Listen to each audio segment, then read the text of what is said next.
حکیم لقمان رحمۃ اللہ علیہ فرماتے ہیں، دنیا میں چیزیں اتنی دیر تک نئی نہیں رہتی جتنی جلدی وہ پرانی ہو جاتی ہیں۔ قابل لحاظ اور قابل فخر تو وہ شخصیتیں ہیں جو نئی پرانی کی قید سے آزاد ہوتی ہیں۔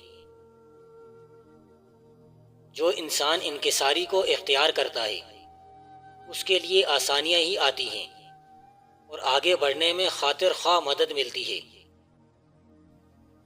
جھوٹ وہ بندہ زیادہ بولتا ہے جسے خوف ہوتا ہے۔ جو بے خوف اور نہ ڈر ہوتا ہے وہ کبھی بھی جھوٹ کا سہارا نہیں لیتا، چاہے جھوٹ کے پیچھے اس کی جیت ہی کیوں نہ چھپی ہو۔ مریض کو بچانے کے لیے اس کی بیماری کا علاج کرنے کا رویہ اختیار کرنا چاہیے جو کہ صحیح اور مؤثر ہوتا ہے۔ جو بندہ 1000 زخم کھانے پر موت سے نہیں ڈرتا وہ شہنشاہ کو گھوڑے سے اتارنے کی ہمت کرتا ہے۔ تحقیق حمل کے طویل دنوں کی طرح ہوتی ہے اور کسی مسئلے کا حل ولادت کے دل کی طرح ہوتا ہے۔ کسی مسئلے کی تحقیق کرنا دراصل اس کو حل کرنا ہی ہوتا ہے۔ مصیبت اور مشکلوں کے وقت کو گزارنے کے لیے دولت جمع کرنی چاہیے۔ دولت سے عورت کی حفاظت کرنی چاہیے۔ دولت اور عورت سے اپنی حفاظت ہر وقت لازم ہے۔ بے شک میں نے علم کو حمد و شکر کے سبب ہی حاصل کیا ہے، وہ اس طرح کہ جب بھی میں کوئی علمی بات سمجھ لیتا ہوں اور اس کی تہہ تک پہنچ جاتا ہوں تو اس کے بعد الحمدللہ ضرور کہتا ہوں۔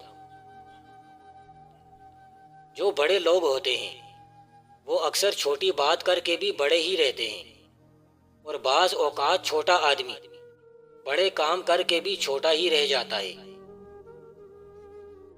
رات کی کیفیتیں جتنی تند و تیز ہوتی ہیں صبح کا خمار بھی اتنا ہی سخت ہوتا ہے۔ فلسفہ شک کا دروازہ کھول دے گا۔ ایک وقت میں صرف ایک کام کرنے میں ہی بھلائی ہوتی ہے، ایک وقت میں 2 کام کرنے میں دونوں کام بگڑ جاتے ہیں۔ استعداد خواہ موجود ہو، جب تک مناسب اسباب مدد نہ دیں اس کا ظہور نہیں ہوتا۔ ذلیل اور گھٹیا لوگوں سے دوستی کا ہاتھ مت بڑھاؤ۔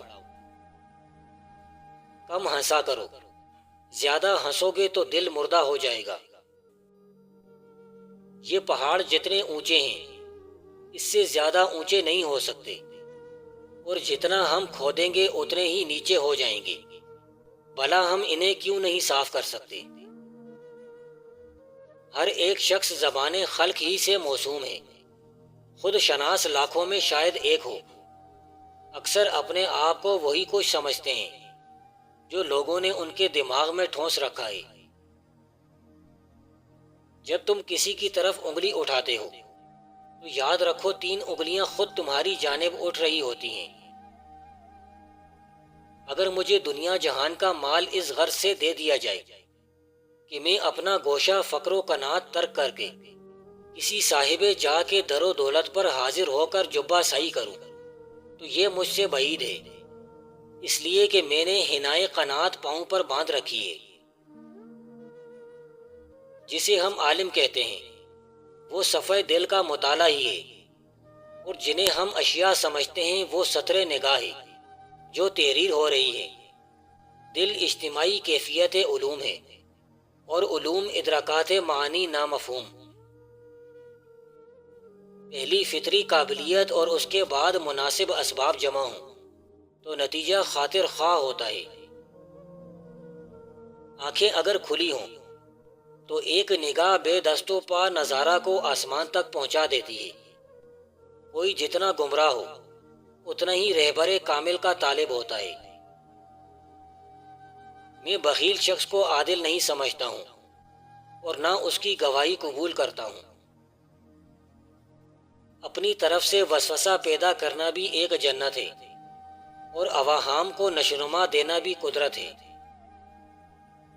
جو مصیبت لوگ تم پر نہیں ڈالتے، تم کو بھی چاہیے کہ ان پر کوئی مصیبت مت ڈالو۔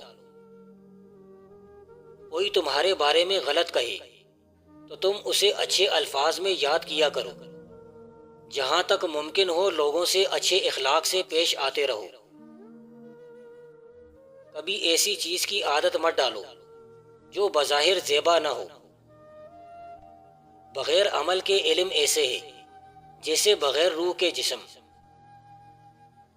جو بھی کچھ تیری آنکھوں کے سامنے سے گزر رہا ہے تیرے خیال سے باہر نہیں، تیرے ہی دل کے تصورات ہیں، اور دام خیال سے باہر نکل بھی نہیں سکتے۔ اگر تجھے گزرے ہوئے یا جاتے ہوئے دکھائی دیتے ہیں تو جا کر کہاں جائیں گے، تیرے دل سے باہر نہیں جا سکتے۔ مبارک ہیں وہ لوگ جو دھیان لگانے کے لیے پہاڑوں اور جنگلوں میں جاتے ہیں اور ان کے چہرے پر سے ڈھلکے ہوئے آنسو پرندے پیتے اور بے خوف ہو کر ان کی گود میں بیٹھتے ہیں۔ کوئی شخص پریشانی میں مبتلا ہو جائے تو اس کی مدد کرو، کوئی حاجت مند کسی کام آ جائے تو اپنی استطاعت کے مطابق اس کا کام کرو۔ اپنے فریقوں کی باتوں پر زیادہ دھیان دو گے تو کبھی جیت نہیں سکو گے، ہمیشہ ہار تمہاری مقدر ہوگی۔ زبان کی پکار ضائع جا سکتی ہے پر اعمال کی سزا کبھی جواب لیے بغیر نہیں رہتی۔ دلوں کی تعلیم میں لمحوں کے اندر انقلاب آ جاتا ہے۔ جن لوگوں نے عرفان کو پا لیا ان کے لیے دنیا کوئی کشش نہیں رکھتی۔ ذرا غور تو کرو، سمندر کے پانی میں چلنے اور پھرنے سے کوئی لہر پیدا نہیں ہوتی۔ خالی پیٹ ادرک کا رس پی لیا کرو، 90 سال کی عمر میں چہرہ 18 سال جیسا رہے گا۔ اگر دولت مند ہونا چاہتے ہو تو مغرب کے وقت 4 اگربتیاں لیں اور ان پر یا قہارو یا جبارو 21 بار اول آخر درود شریف پڑھ کر پھونک ماریں اور گھر کے چاروں کونوں میں لگا دیں۔ 7 دن یہ عمل کر لیں، انشاءاللہ گھر سے تنگ دستی دور ہوگی، جلد دولت مند ہو جاؤ گے۔ جب تمہارے اپنے گھر کی دہلیز غلیظ ہے تو اپنے ہمسائے کے متعلق یہ شکایت نہ کرو کہ کاہلی کی وجہ سے اس کی چھت ابھی تک دھند میں لپٹی ہوئی ہے۔ مصیبتیں گناہوں کا نتیجہ ہوا کرتی ہیں۔ جب تمہیں یہ یقین ہو جائے کہ میں اہل و عیال کی ذمہ داری اٹھا سکتا ہوں تو فوراً شادی کر لو، فائدے میں رہو گے۔ لوگوں کو بھیڑ سے محبت ہے اور مجھے قربانی سے محبت ہے۔ اضافتیں بدلتے جاؤ، راحت و الم کی نوعیتیں بھی بدلتی جائیں گی۔ جس حالت کو ہم سکون سے تعبیر کرتے ہیں اگر ہم چاہیں تو اس کو موت سے بھی تعبیر کر سکتے ہیں۔